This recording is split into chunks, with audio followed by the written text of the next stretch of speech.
started. Do we need a microphone, or can you hear us? Oh, microphone. I was one. Sorry?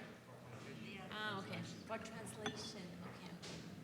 Well, we're going to get started. There are just a few more people in the audience than on the panel, so that's already a good thing. And we're going to get started. The times have somewhat shifted. We're meant to finish at 7. If we're not finished at 7, I personally have a hard stop at 7, so if we haven't finished at 7, Teresa is going to do me the great favor of finishing up on the panel, but let's see how it goes.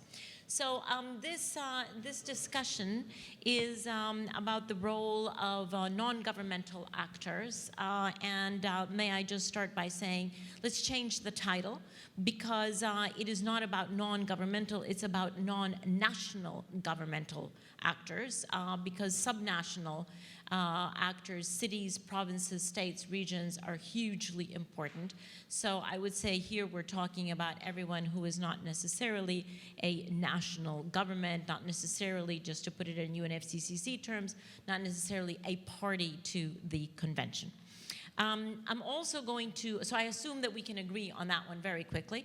I'm also going to assume that we can agree very quickly on the fact that all of those stakeholders that have been mentioned, subnational governments, corporations, investors, insurance companies, et cetera, and the list is long, that all of them were absolutely critical to the success of Paris and are even more critical to its implementation.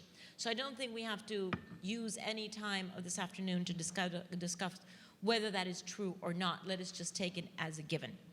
Now, the question then is, how are we going to optimize that action? And the how question needs to be inserted into the context of three major points in the context. The first, that national governments have certainly already set the direction, which is decarbonization, unequivocally and irrevocably, no matter what. We're already on the decarbonization path. And it is very much it is a path that can be delayed, and maybe we want to talk about that, but it must be accelerated in order to keep up with science warnings. So that is the first. And despite the fact, let me just say that while national governments have set the direction, we don't know if all national governments, I underline all national governments will continue to move in that direction. The second context that I think we need to see this in is that while national governments have set the global direction, it is certainly for cities, corporations, states, regions, investors, corporations to actually set the pace and scale, both the pace and the scale. So both the speed with which we move forward, but also how much can we achieve within the established speed. And the third context that I think that I would invite all of us to consider is that what all of this means is that we're now moving into a world of decentralized leadership, where leadership, certainly on climate action, is not going to come necessarily exclusively anymore from national governments, but rather from many other actors. And decentralizing leadership has huge advantages, but it also has huge challenges. So that is what we're going to be talking about in that context. And in that context, Mary, could I start with you?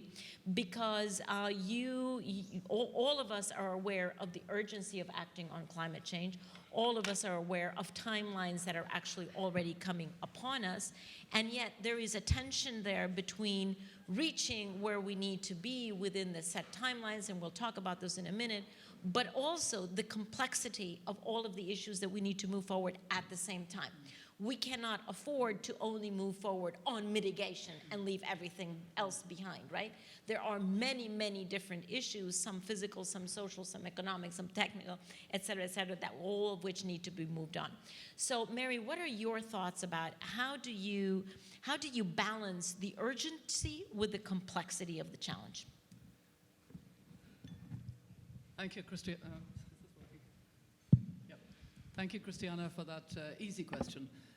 Yes, there is a huge complexity, and it's not just a complexity within the mitigation, adaptation, loss and damage context of the climate agreement. It's how we align that with the Sustainable Development Goals and the ADIS financing for development, and how we get development actors to integrate into development this whole agenda, this transformative agenda that is very different from the old agenda, even from the Millennium Development Goals, which was for developing countries.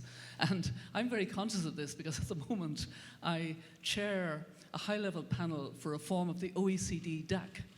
And we're trying to get the OECD DAC to think about a transformative agenda. And it's interesting because it could change very much how the DAC should go about its work. And and that's only one part of the complexity.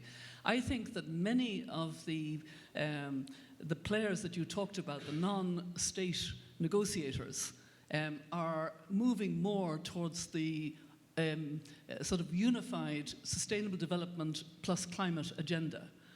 What climate adds is the urgency of staying well below 2 degrees, getting to 1.5, getting to your decarbonisation at the latest by 2050, what we have to do by 2020, what we have to do by 2018. But it's that more holistic agenda, and I think it has to be. I think we shouldn't anymore try to separate them in action. And I think it is a great step forward that we had both the INDCs, now the NDCs going forward, a process that was put together before Paris, and 188 countries sent you their INDCs, and that was a great step, coinciding somehow with the fact that there were many, many players that were very much recognized in the Lima Action Day, and then the Lima Paris Action Plan going forward, then Paris, and now much more so in Marrakesh. And I think we can talk about that, the action program. In fact, it was very interesting that you got 3 things out of Marrakesh that were significant. The first was the political proclamation, and I think we, frankly, maybe I'm wrong in this, but I think we more or less got that because of the US election and the President-elect Trump. It was found necessary to have a political proclamation that mightn't have been necessary otherwise. Secondly, you had the program of action of the wider players together, acting, taking climate action, cities, regions, sectors, we mean business pushing hard, civil society pushing hard, all of those players. And the third one, which I loved and only came on the final day, was the Climate Vulnerable Forum, saying we are going to be the most ambitious of all, and we are going to rush ahead and decarbonize as rapidly as we can, well before 2050, hopefully most of us before 2030, because we have to stay at or below 1.5. And I think that's in a way also part of the complexity, that you know better than anyone, there is not much means of enforcement in the Paris Agreement. It's weak. There will be rules, and rules about transparency and rules about accountability, but how strong those rules will be remains to be seen. Everything depends, I think, on a wider ambition from different components, and that's all part of the complexity. But I do think that we have to more and more see that it is one agenda, which is very importantly given an urgency and an immediacy and an accountability by the climate agreement, by the Paris Agreement. Okay, thanks, Mary. And Mark, C40 has just put out a groundbreaking report, Deadline 2020, reminding us all that we do have now only 4 more years to get to global peaking if we want to protect the 1.5 degrees, a lot of which would depend then on whether we reach the SDGs, is protecting the 1.5 degrees. So I would love for you to share with us, Mark, how did C40 get to the conclusion that it would be necessary to do this analysis on 2020 deadline? How did you go about doing that? And what has been the reaction of cities? Because talk about complexity, right?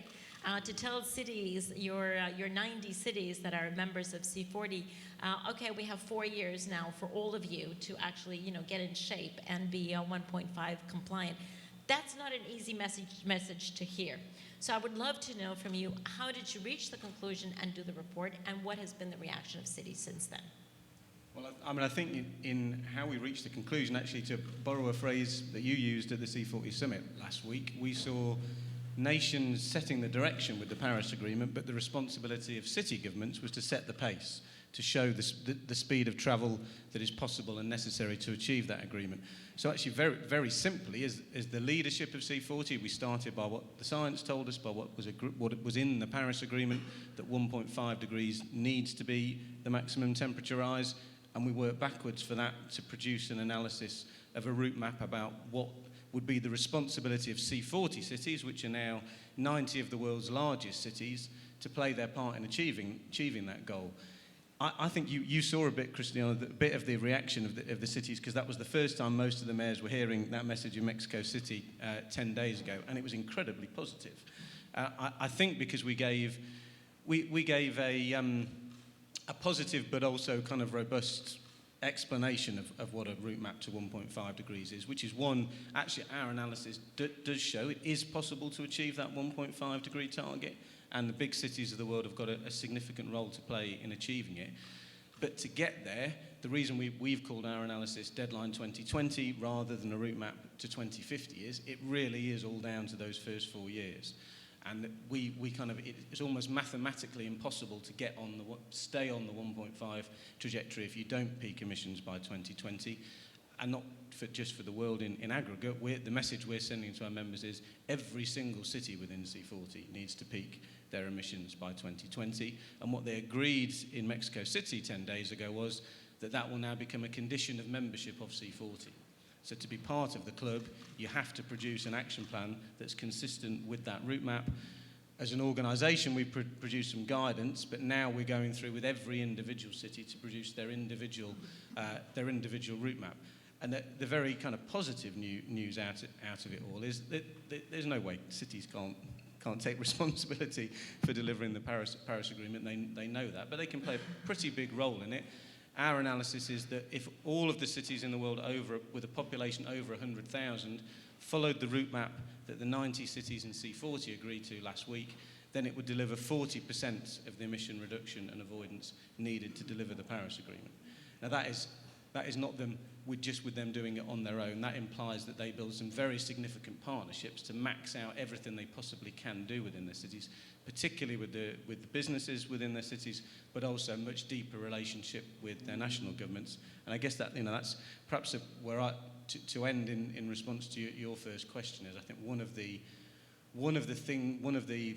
things that the members of C40 are now starting to realise is just how much more they need to work with their respective national governments if they're going to take on the responsibility. Because at the moment, one of the bigger barriers is the disparity between national targets and city targets, and the lack of respect of each other in achieving those targets.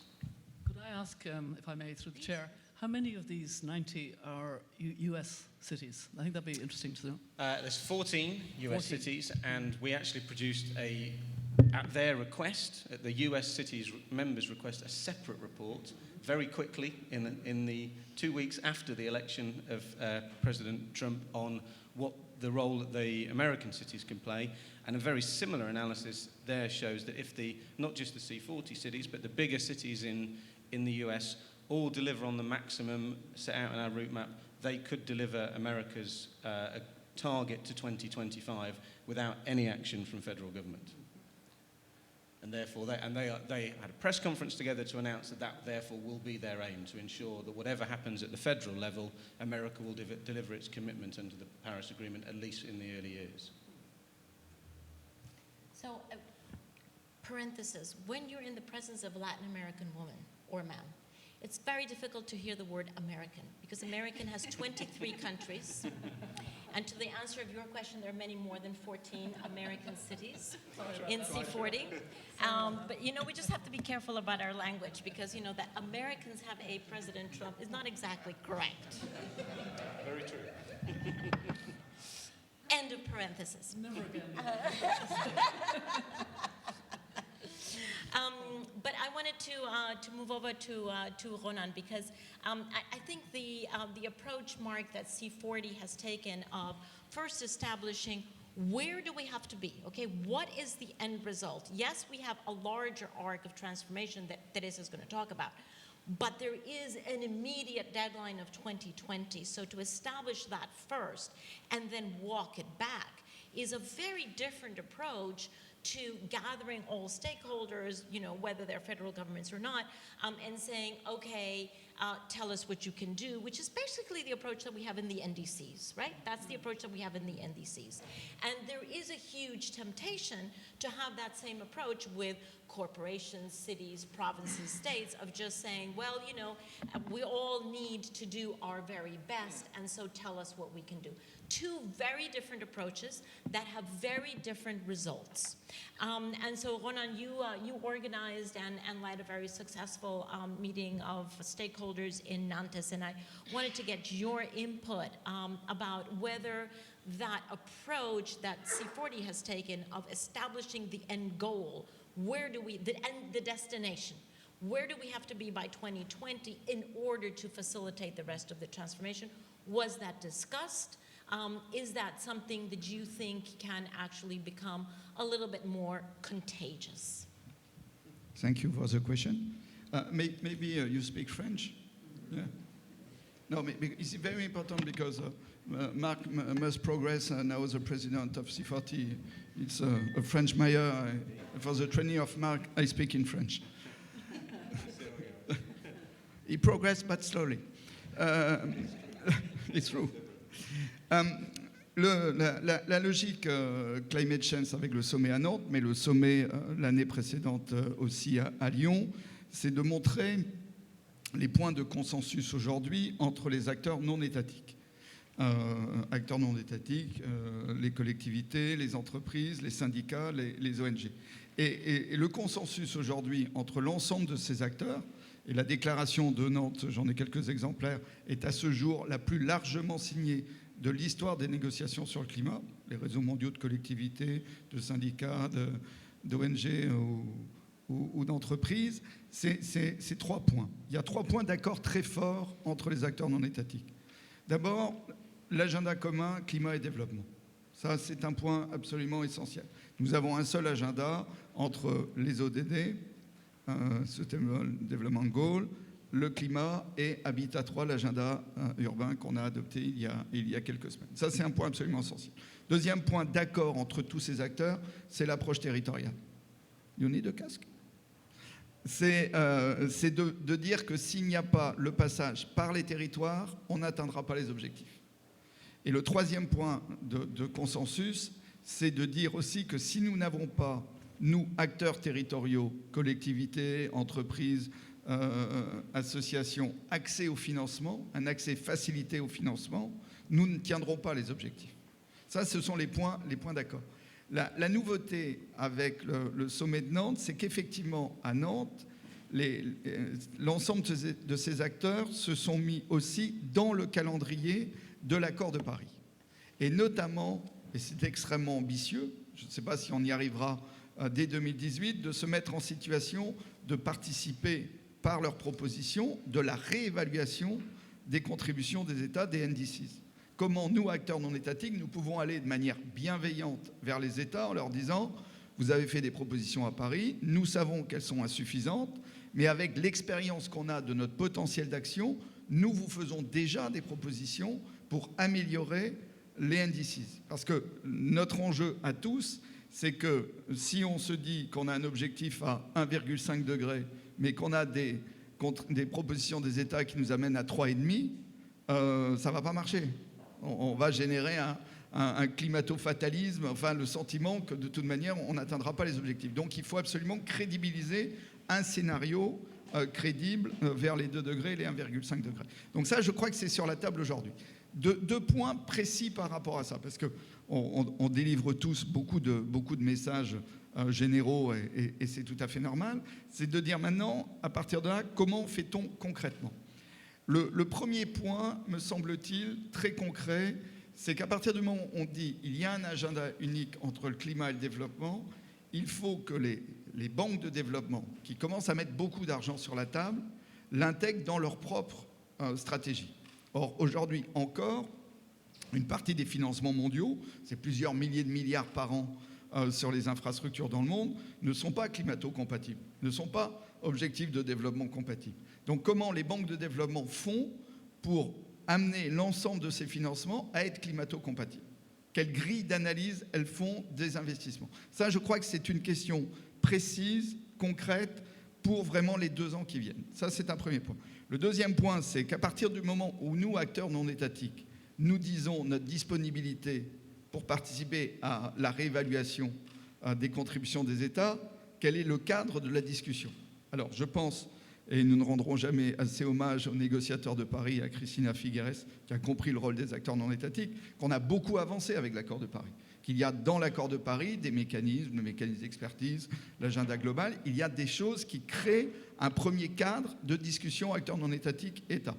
C'est quand même compliqué, ça reste compliqué. Les États n'ont pas tous le même tropisme et la même bienveillance vis-à-vis des acteurs non étatiques. Mais il faut que, dès l'année prochaine, et ça sera notamment un des grands objectifs du prochain Climate Change qui sera au Maroc en septembre 2017. Alors j'ai même la date et le lieu, mais je ne peux pas encore vous la donner. C'est la ministre marocaine, c'est Hakima Laïté, qui le rendra public le mois prochain. Mais il faut qu'on réussisse à préciser le cadre de dialogue pour que les propositions qu'on puisse faire soient effectivement intégrées à l'échelle de l'UNFCCC et à l'échelle des États. On est dans ce moment-là. Moi, je trouve qu'on a beaucoup avancé, qu'on avance d'abord par la preuve de l'action. C'est ce que font les villes, ce que font un certain nombre d'entreprises. Et je trouve qu'à Marrakech, on a eu quand même des présentations de plus en plus impressionnantes sur la capacité d'action. C'était quand même ça le grand succès de Marrakech. Mais il faut maintenant qu'on avance sur ces 2 points. L'accès au financement et des banques de développement qui jouent leur rôle d'orientation de tous les financements internationaux d'infrastructures et effectivement préciser nos cadres de négociation ou de proposition, pour mieux dire, nous on ne négocie pas, on propose, nos cadres de proposition vers les États pour que dès 2018, on montre qu'on peut être plus ambitieux que l'accord de Paris et qu'on crée cette dynamique. Okay, thank you for that. Just to give you a fair warning, I'm going to invite Teresa and Jean to give us some thoughts. But I also think that it's worth beginning to think about access to funding, to private sector funding. How do we build the bridge between direct foreign investment and cities or provinces and states, right? Because if we're depending only on public funding, A, it's insufficient, B, it's very, very slow moving. So just fair warning that we will come back to that. Let me just come back to that in a minute when you've thought it through. In the meantime, Teresa, so we're hearing, one single agenda, and I think there is fortunately consensus about that it is one single agenda, that the SDGs and climate are all one package, that they actually reinforce, not only are they one single agenda, they reinforce each other, right? The implementation of one piece actually helps the implementation of the other. However, we do have a little mess of numbers here, okay? And that is that all of these agreements refer to different deadlines. So in the Paris Agreement, we have the reference to the 2018 year as being the year in which we'll have the report on 1.5 and the year in which we will start the global stock take on where we are. And then we have a reference to the second half of the century. In the SDGs, we have a very clear reference to 2030. And science tells us, as Mark has pointed out, that 2020, although it is not mentioned in the Paris Agreement, is actually the year in which we have to be at global peaking. So how do we make sense of all of these different dates? What do they have to do with each other? Thinking that they are just instrumental, very relevant but instrumental. Let's think of an image I saw the other day and I found that fantastic. We want to climb an 8,000 meters mountain. And Paris means the tent in the base camp. We want to reach up there. And we know that there will be storms. We need to develop strategy. We need to find how. We need to develop our own skills in order to improve our capacity of success.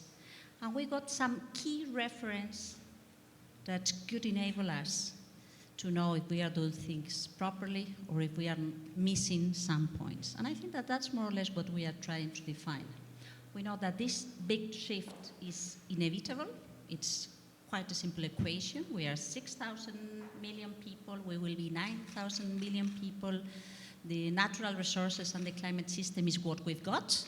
We depend much more the ones on the others. So we are much more interlinked than what we thought before. And we need to transform our development and prosperity patterns. People want to be prosperous, business want to make business, and we want a peaceful life. So if we want to do this, we've got at least 3 things to bear in mind. The first of them is that we don't know very well how. We have identified our peak, where we want to be, but we don't know how best we can do our pathway. And we have decided to share risk and lessons, to do this together. So to lower the risk, because we decide to combine our efforts, our skills in order to do these things. The second thing is that we know that we will only achieve those goals if we develop our confidence on our capacity to do so, and if we develop a kind of exercise of appropriation. We do this because of our self-interest to do this, not because there is someone imposing this agenda, but because we know that this is for our good. So we want to do that. That should allow to fit into a kind of a positive circle, virtuous dynamic in order to achieve our goals. And then we've got some key reference in our process that do connect each other. As Mary was saying, we cannot figure out a kind of climate agenda not taking into consideration the social aspects, the prosperity of all, the development of any human being in good conditions. So the SDGs, the Sustainable Development Agenda, is there to help us to do the right things. At the same time, we knew that for the time being, because of this appropriation of the exercise, because of this fear of not knowing how to do things, we decided to do as much as we thought we could do for the time being. That was last year in Paris, but that was not enough. It is a race against time, and we need to catch up to do more. So we set some deadlines and some concrete time appointments, some concrete appointments in time, so to catch up and to do things in this way. This is why I think that it is quite intelligent from the C40 and other people to stress the 2020 deadline in order to put things in place. So to strategize, to think how we can do things, this shadow work that we need to develop in order to ensure that things will be easier in the time being, to catch up in the formal UN climate context between 2020 and 2023, not to claim that the others are not doing properly, but to identify how we collectively can do better, and to do it in a context where the agenda is fully compatible with the other relevant agenda for the people, these positive aspects of the globalization, this inclusiveness that is the very core element of the Sustainable Development Goals and the 2030 Agenda. But at the end, we know that prosperity and sustainability will not be possible unless we became zero emissions, fully decarbonized. So this is why we need to figure out what are the type of pathways, scenarios, how we can combine the different elements that are relevant for any of our societies to become almost zero emissions in 2050, so to avoid that we make mistakes pushed by the short-term pressure, making our lives much more difficult for the time being that will come later on. Okay, thank you very much. So I think we could agree, what I'm taking from your message that is that if we had come to the Paris Agreement 20 years ago, we would have ample time to figure our way out, right? But we didn't. So now we're playing catch up. And now we have to draw a very careful line between the short term and the long term, right? So to get to 2050, by which time we have to be decarbonized, in order to make the planet livable for 9 billion people, set that deadline, then you walk it back. The 2030 are the SDG goals. And the only way to get to the SDG goals is by decarbonizing, and then you walk that back and you get to 2020, you get to 2018. So it is a consistent, despite the fact that people focus on different times, there's a consistent arc of transformation that is consistent across time, and certainly a unity of purpose, right? There's a unity of purpose.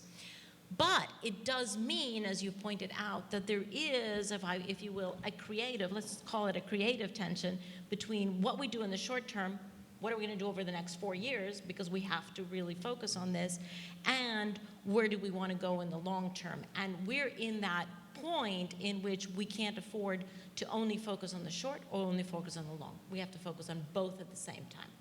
So to address that issue, I wanted to turn to you, Jean, because you spend more of your thinking time on the long-term challenge, and how do you bridge this? How do you bridge the immediate action that we must see, as pointed out, with the long-term investment that we have to make in the society into the new generations?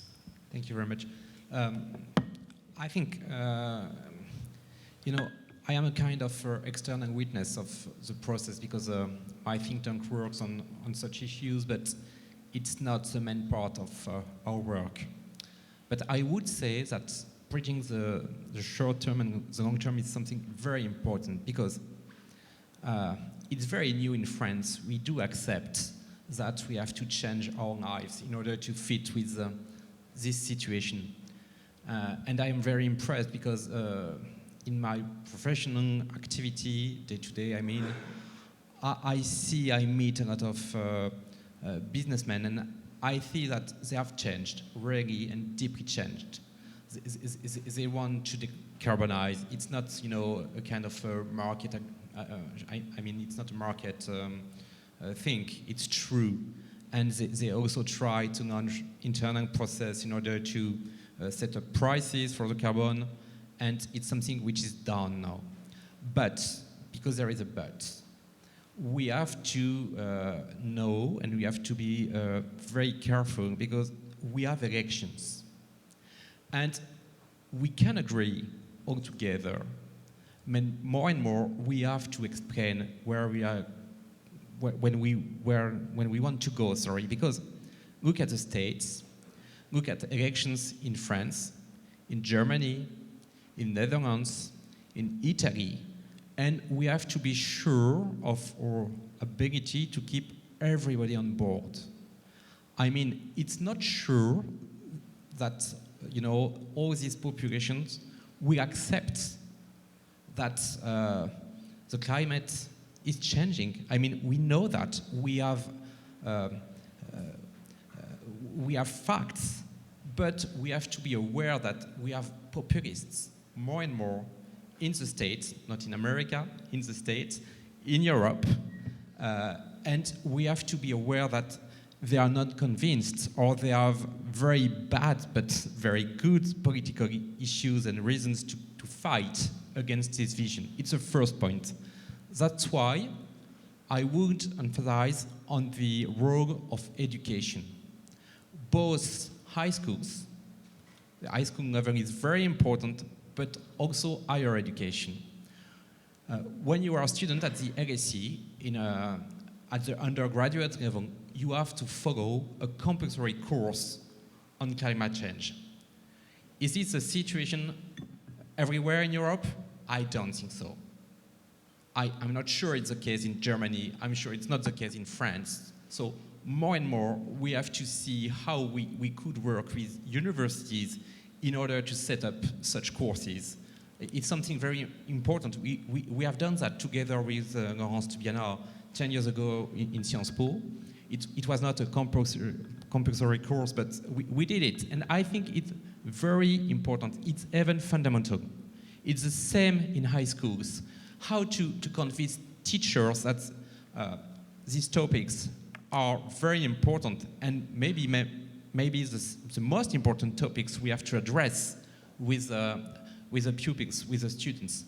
I think so. We have to take very carefully the situation of our country in terms of electoral process. We have to take very seriously that Probably we should address more the climate change issues in universities and in high schools. And it's the third point, we should address it at the European level. There is no Erasmus process or scheme in order to study or to make some very good research at the European level according to the best worldwide standards in these fields. Why? I mean, we don't have enough, I think we don't have enough projects together at the European level. Why not this one? Why is there no C40 for universities, for example? It's very surprising. My think tank works a lot on educational issues. It's very surprising for me as a kind of external witness to see that in this field there is a lack of vision, there is also a lack of tools, and I would like to say that we have all together to emphasize on these issues. Okay, thank you, Laurent. Do you want to jump in? Yes. I want to make a comment on that and to add 2 comments on the title of our session. On that, as Laurent was saying, I think that climate is important, but it is not relevant. So if you ask people, is it important, climate change? They say, yes, it is. But if you ask, what are your important issues? They do not raise climate as a main priority. They don't think that that's something that touch on them. So I think that education, media, learning on why it matters to our own lives, not just something far away in the future or far away in geographical terms, is important, and we need to work on that. But this session was called The Role of Non-Governmental Actors in the Context of the Lessons Learned from the COP21 for the global governance. And I want to make 2 comments on that, because I think that when the minister made some comments at the beginning, we should have them in mind when addressing this issue. The first of them is that if we have learned something on climate, and that comes from Copenhagen, and you were commenting on that before, is that the old times, when the big creators of problems decided on how to define the problem, how to solve the problem, and everybody accepted that, are over. Copenhagen demonstrated that's over. And the Sustainable Development Agenda is exactly that. People do not accept an imposition of the definition of the agenda and the way to solve that problem. They prefer to be part of the definition process and to take their own share in terms of responsibility, and that plays in the multilateral agenda for any other issue. That's important. Thinking that the traditional Western OECD understanding of the world is going to work for the future is not true. It's not going to work. First thing. Second thing is that, of course, the main players, in order to provide fair solutions and to build consensus, are the state governments. It's their responsibility. That's why politicians were built for, to build these platforms, to build these solutions. But we are not anymore, we were talking about the circular economy before, that applies to politics too. We are not anymore in this kind of, the king decides, the people accepts and start doing. That's not linear anymore. So we need non-state actors, or what was your consensus? Non-state actors playing the role. We don't know how to do this. So we need academics, think tanks, and people thinking on how to do this. We need the popular legitimacy, the fairness on the agenda in order to promote and to push for more action. So we need people understanding why this matters, why this is human rights, social justice, and not just a theoretical issue that they don't care about. And we need the different institutional players, either business or public institution or finance players, playing their own role and proposing their own solutions. So I think that the main challenge for the multilateral governance is how we can organize all that in a manner that can systematize, can drive the learning process towards the future. But I think that it is not that we can make a division between the soft common goods agenda and the hard international relevant issues. It's not true. They are very connected, and we need to have a deep understanding about that. Otherwise, we will get into a much more conflictual decades for the time to come. Mary, I wanted to turn to you because I'm picking up on these comments of, some voices not being heard and the lesson learned from history of all voices need to be at the table. I think there's a huge lesson learned from the Industrial Revolution that supported some countries and left most countries behind. So a huge gap between the industrialized and the developing countries. Then the next revolution, which was globalization, left huge swaths of populations within countries behind. Hence, we have now an incredible political reaction around the world, mostly provoked by those people who felt and legitimately felt behind, left behind. And so if we are provoking now the third revolution, call it whatever you want to call it, the energy revolution, the climate revolution, whatever, what lesson learned do we take from that so that we do not repeat that? Because Teresa has already said, we need to be able to stretch our muscle about inclusiveness and getting more. How do we do that? How do we implement? Yes, we want social justice in this. How do we implement social justice? Well, first of all, I think the 2030 agenda does contain two very clear messages about that. First of all, leave no one behind. It's very strong. But how do we do that? And the second one is reach the furthest behind first, which is really interesting. That hasn't been done before.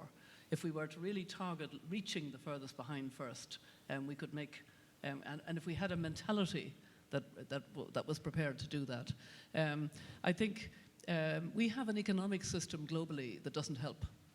The kind of the way in which capitalism and the accumulation of wealth has developed does not help. And I think there are more and more people who are thinking we need to rethink that fundamentally. We really do. We need to have a fairer system where you don't have huge accumulation of wealth. Because it's not just those left behind, it's those left, they feel left behind in comparison.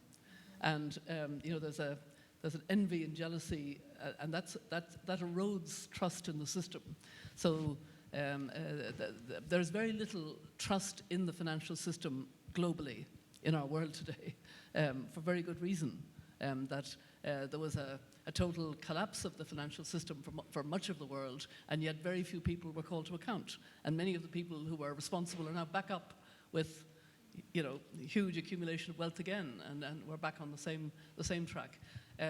That's one thing. Can I just relate, break off from that and relate to the earlier point that you were making, which I think is a really intriguing point about the different timelines that we need to have in mind, short term and longer term, and how do we make sure that this is done in a coherent way.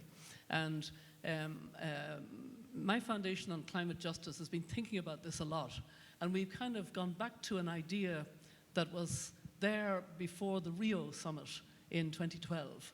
There was a lot of discussion about a commission or institution for future generations. And it got, the Secretary General did a whole report for the General Assembly about it, and then it died the death on the way to Rio, as I understand it, because some developing countries at the time felt that this was more a rich country's idea, thinking about the future generations, whereas their current generations were already suffering and nobody was caring enough. It was that kind of divided time. We don't have that now. We have the post-Paris and the the 2030 agenda. What we need is a body whose job it is to be guardian for future generations of whether we're meeting these timelines, whether we're peaking in 2020, whether we're doing enough to make sure that we're delivering on the Sustainable Development Goals, etc. And I have an idea, which I've already spoken to you about, Christiana, that wouldn't it be wonderful? Obviously, this body would have to have top climate scientists. It probably would have to have a few economists like Nick Stern, because you need the economics as well as the science. But isn't this a wonderful opportunity to give a voice and place for young people around the world? Kind of actually make this a new institution. It needn't be bureaucratic, because young people are very connected. Even young people in very small developing countries are very connected.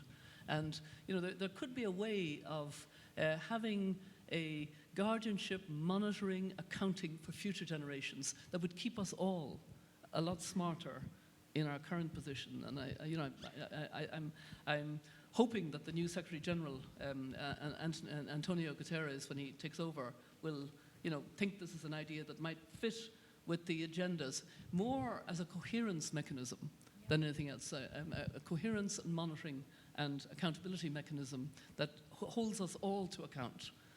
Governments, wider cities, everyone can be held to account on this in a very interesting way.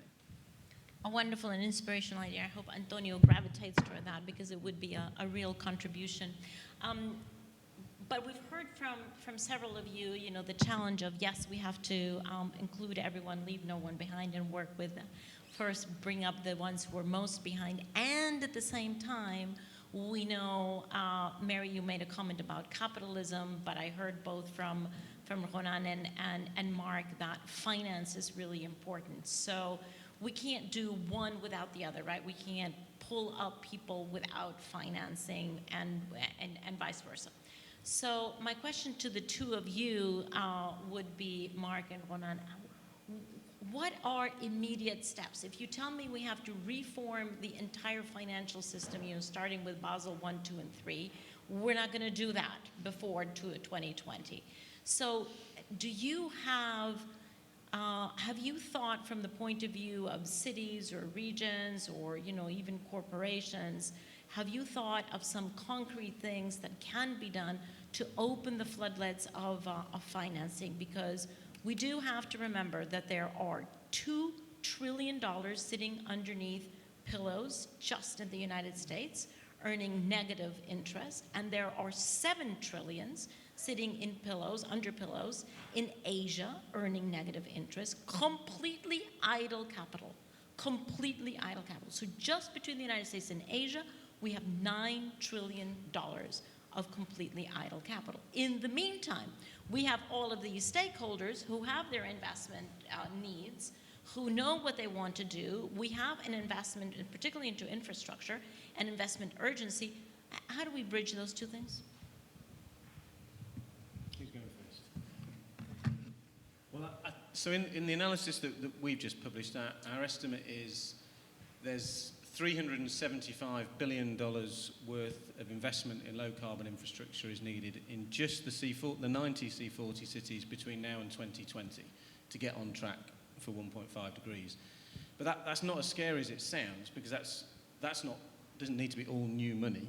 Not if you have $9 trillion sitting around. Well, that there's very significant funds sitting around that aren't being used, but actually the first thing is that the investment that is already happening is made in the right infrastructure, not the wrong infrastructure. So stop doing the bad things.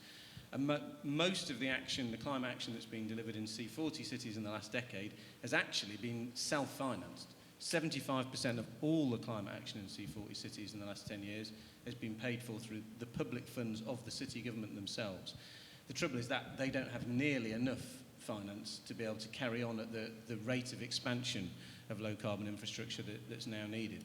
I think that the critical change that needs to happen is firstly an empowering of the cities themselves, because with one or two exceptions, very few of them, even of our members that are mostly the very big, well-resourced cities, they just don't have the internal capacity to know about how to go out and access the finance that's out there, particularly from the private sector, but equally from the big public funds that are out there, most of which are not available directly to city governments at the moment, and that's another barrier.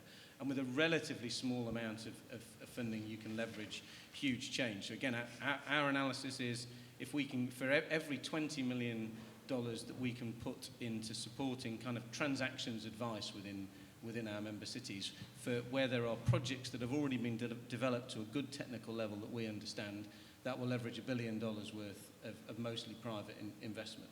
So it's relatively small numbers to unlock a huge amount. I think the other thing to sort of bring back to the kind of broader previous discussion here is it's not necessary that everybody leads here, and part of what we've been trying to do in C40 at the behest of the members is to recognise that actually the leaders of the the big cities in the world have a particular responsibility because it's easier for them to take up a climate agenda than it is for most political leaders. You look at the US mayors in C40, all of them returned thumping majorities for Hillary Clinton in the recent election, even the ones that are based in solidly Republican states like Houston in Texas. Their electorate is much more predisposed to hearing arguments about climate change, and mostly people are already ready to be pushed in the direction of a cleaner economy, of moving away from cars to public transport, to better energy efficiency in buildings. And that's not the case for many national political leaders. It's certainly not the case for many leaders at a rural level. So one should have a greater expectation on them. I think, though, to bring it back to the finance, it means the money's got to flow to them right now. That's what, if you really want to put your bet on getting us to where we need to be by 2020, then the big flows of money need to start going into those big city mayors right now, because they really can deliver very quickly. Renan? I think that finance is moving. We imagine today new tools. It's clear. For example, the summit of the mayor and president of region in Morocco during the COP was focusing about finance. It was the only theme. I think that it was your question, how we do public finance, private finance. It's a mix. Yeah, I think it's clear. It's a consensus that we need a mix. We need a part of public money. It's very difficult for a city in Africa to have access to loan.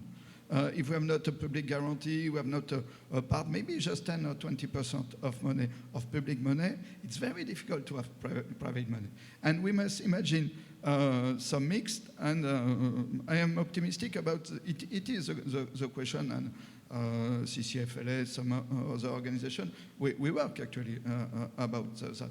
To take just one concrete example, what we can do and how we do with long-term and short-term goal and strategy. It was a proposal of the Climate Change Summit in Nantes. We propose that Green Fund or the Climate Fund finance territorial or urban planification. It's not so expensive. It's not a question of private money, because there is no return of investment. And it's not so expensive, and after, you have a possibility to develop some public transportation, and maybe with private money and other vision of your city. It's a first step. This is a concrete step, and we need this first step to have other projects, energy project or mobility project after. It's a concrete proposal. We need to have this vision. I think that the example of Agence Française de Développement is not to assure the promotion of just AFD, but AFD today is the only development bank who have capacity to develop loan for city directly. There is no other development bank. This point must, yes. This point must be on the table. We must discuss about World Bank and other development about this point. It's not possible to have just money for national government, and we lost a lot of time and a lot of money when the money go to the territories. It's some example. I think we are in this moment that we imagine new tools. We must discuss together, national government, development bank, private sector, and city and region. And I think that in the next few years, we can imagine some tool. And it is a consensus between all the actors to create this tool now. Okay, Laurent, I know that you want to jump in. Just fair warning to all of you, after Laurent's comments, I'm going to open up for questions and comments from anyone there in the audience, and then do a wrap up of all of us. Laurent. Yeah, thank you. There was a panel just 2 years ago with Jean-Louis Chaussade, the director of Suez, and we worked with his company on circular economy. And I have been very surprised, because when we launched this work, I thought that maybe 10 or 20 companies within the Institut Montaigne would be interested in this work. At the end, we had, I would say, 1/3 of companies interested in. It shows that everybody is looking after new models. It shows that there is something which is growing and which is very important. And we have also to find the good incentives. I mean, investment are really important, but we have also to find the good incentive at the European level. I mean, if we are not able to gather all together in Europe, we have huge difficulties in order to find these new models and to bridge the gap. Okay, so the role of Europe charging forward without forgetting that the world is larger than Europe. Okay, questions and comments from any one of you? Yes, Madame Sylvie. Good afternoon, everyone. It's a pleasure to see all of you here. I have a question for all of you, and perhaps it's more a comment. I will start with a comment and end up with a question. You know, Christiana, it's always like this, right? I guess 2018 was, at least in the mind of most negotiators, going to be an important moment where there will be a kind of a stock take and hopefully some kind of early reassessment of where countries were heading and hopefully also a bit more ambition. And we know that this so far has not been discussed in Marrakesh, and I have no idea whether there will be much appetite to discuss how to do that in the subsequent months. The question, of course, has always been how much the non-state actors, how much through their individual commitments, through coalitions, through many different ways, can help get there.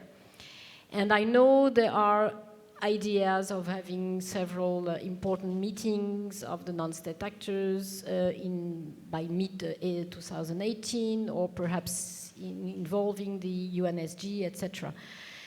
My key question is really, if we try to work backwards and try to and collectively assess that a success in 2018 would be indeed that some key countries would move ahead and reassess their trajectories, assuming we agree on that, you may disagree, that this would be called a success. How do we work from today until 2018 to get there?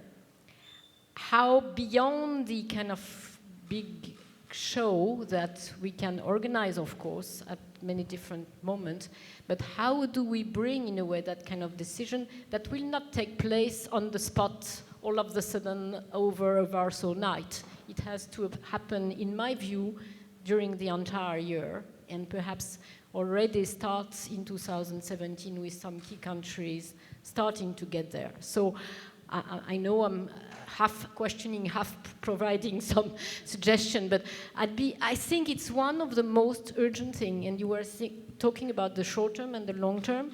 In the short term, this is one of the most urgent things we need to do, and I'm a little worried that perhaps if we collectively, and specifically the non-state actors, don't take this as the emergency, it may be a little too late next year.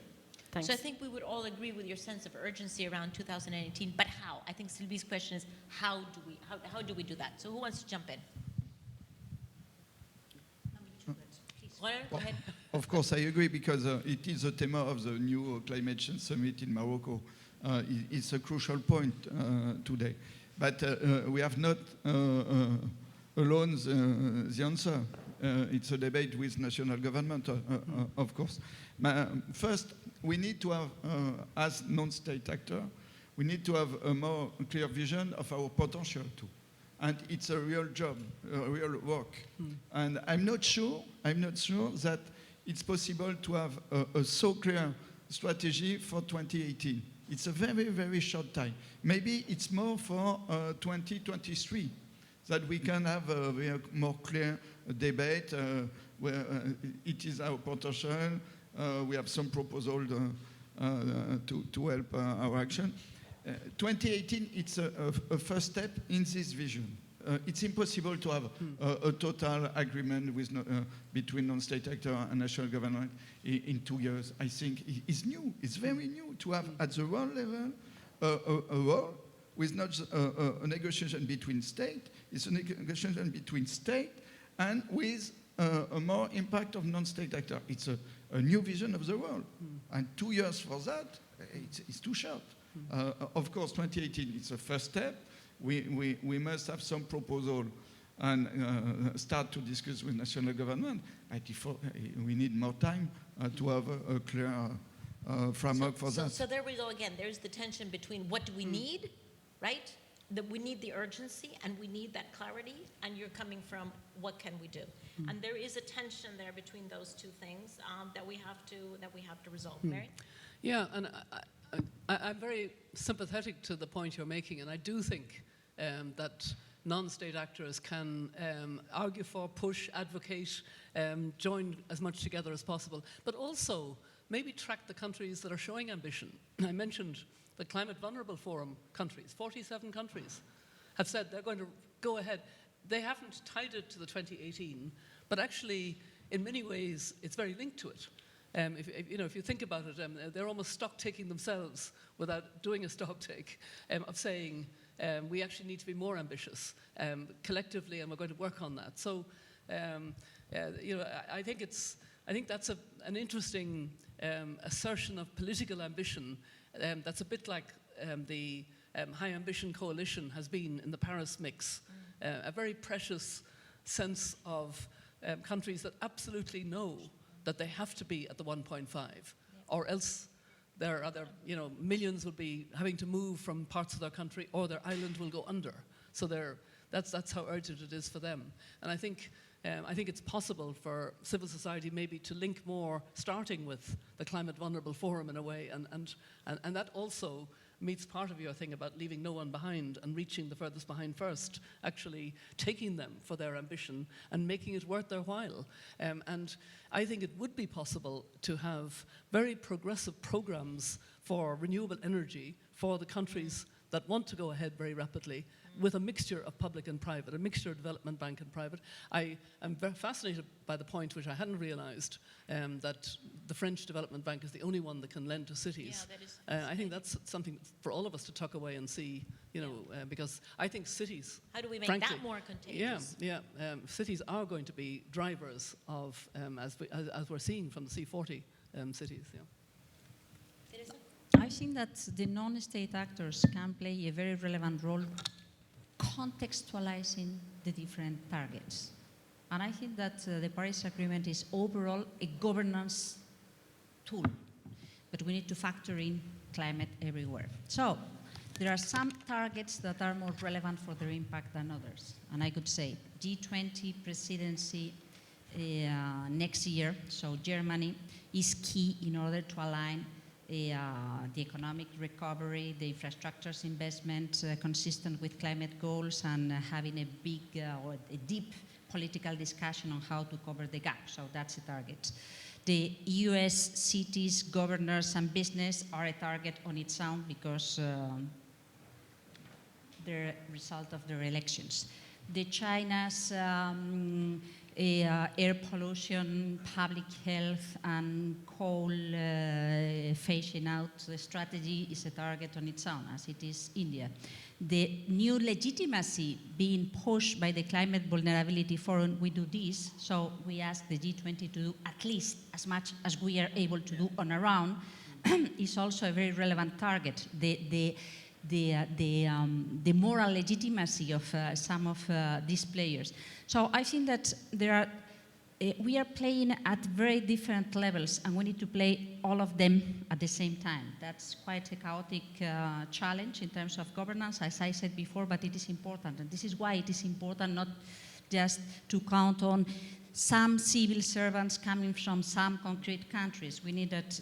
I think we need to get an average pressure coming from many different players, and to identify the right target with the right argument at a very different scale and in a very urgent context.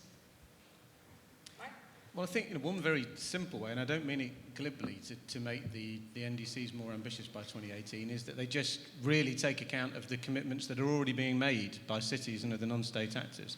I mean, there are lots of figures around, but most of them conclude that only about 25% of the commitments made by cities are actually included in the relevant NDCs.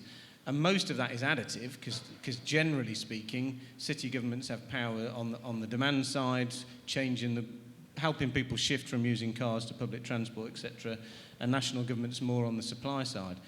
But I think, to develop Mary's point, I think more broadly than that, there is then a step of national governments really kind of calling the bluff, asking the cities to take the leadership which they're more able to take, but empowering them to do so. Finance is certainly one area, but also there's the devolution of regulatory power. And I'd take an anecdotal example from my own experience in government in London. Prime Minister Tony Blair in 2000 absolutely knew it was necessary for London to introduce road pricing, congestion charging. Equally, he absolutely did not want to be the person who took political responsibility for doing it. So he devolved the power to the mayor, and it took a brave mayor in Ken Livingstone, but it was absolutely a partnership between national government and mayoral government, but you wouldn't have known it. The only person who stood up and took responsibility was the mayor. And actually, I think that's not a criticism of Tony Blair or the government. That was the right relationship. And we need to see more of that kind of positive enabling of those politicians that are able to be a bit braver, are able to move faster. And in many cases, that is big city mayors and some governors from the national leaders. So a recognition of where the lever of movement forward is and a support mechanism to allow them to move forward. Okay, good. Thank you. Very good question, Sylvie. Very good. Any other comment or question? Yes.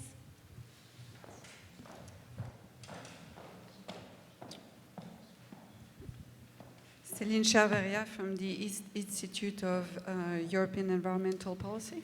One sector that's not been talked about too much because we focus on cities is agriculture and land use, yet we know it's going to be a critical part of the fight against climate change and probably one of the most intractable problems that we face. So ideas from you about how non-governmental actors could help unlock that discussion. Who wants to jump in? It is the most difficult, sure. The experience of climate change, we support around 20 thematic coalitions.